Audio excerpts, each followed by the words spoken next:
కష్టం మనది, క్రెడిట్ వాళ్ళది. అంతర్జాతీయ డ్రగ్స్ ముఠా గుట్టు రట్టు చేసిన మన ఈగల్ టీం.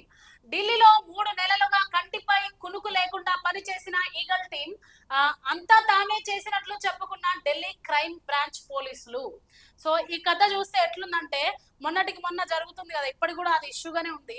ఐబొమ్మ రవిని వాళ్ళ భార్య పట్టిస్తే మన సిపి సజ్జనార్ సార్ ఏం చేసిందంటే, మంచిగా ప్రెస్ మీట్ పెట్టి సినిమా వాళ్ళందరు, సినీ ఇండస్ట్రీ హీరోలు, డైరెక్టర్లు, ప్రొడ్యూసర్స్ అందరు కూర్చొని మంచిగా ఒక ప్రెస్ మీట్ పెట్టి ఐబొమ్మ రవిని మేం పట్టుకున్నాం అన్నారు. కానీ అక్కడ పట్టించింది ఎవరు? వాళ్ళ భార్య.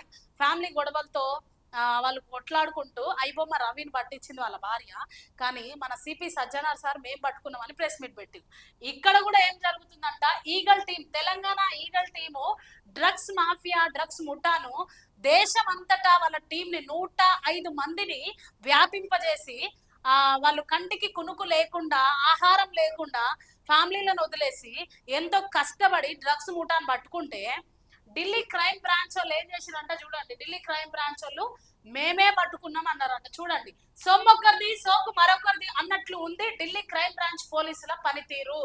అంతర్జాతీయ డ్రగ్స్ ముఠా ఆటలను కట్టడి చేసిన తెలంగాణ ఈగల్ టీం పోలీసులు దేశవ్యాప్తంగా ప్రశంసలు అందుకుంటున్నారు.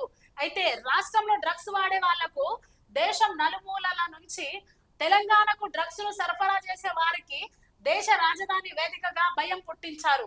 నెల పాటు నిద్రాహారాలు లేకుండా కష్టపడి కేసులు ఛేదించిన మన పోలీసుల క్రెడిట్ ను ఢిల్లీ క్రైమ్ బ్రాంచ్ చోరీ చేస్తోంది. వాళ్ళ కంటికి కునుకు లేకుండా చేస్తుంటే, వీళ్ళు ఢిల్లీ క్రైమ్ బ్రాంచ్ వాళ్ళు మాత్రం ఇదంతా మేమే చేసినామని వచ్చే క్రెడిట్ వాళ్ళు కొట్టేసారు. So Telangana eagle team drugs విషయంలో ఆ ముఠాను పట్టుకుండే పడిన కష్టంలో క్రెడిట్ మన తెలంగాణ ఈగల్ టీం కు రావాల్సిందిగా, ప్రభుత్వాన్ని గుర్తించవలసిందిగా మేము కోరుకుంటున్నాం. మన సిపి సజ్జనార్ సార్ ఎట్లా చేసారో ఐబొమ్మ రవి విషయంలో, ఇక్కడ ఈ ఢిల్లీ క్రైమ్ బ్రాంచ్ వాళ్ళు కూడా గట్లనే చేశారు.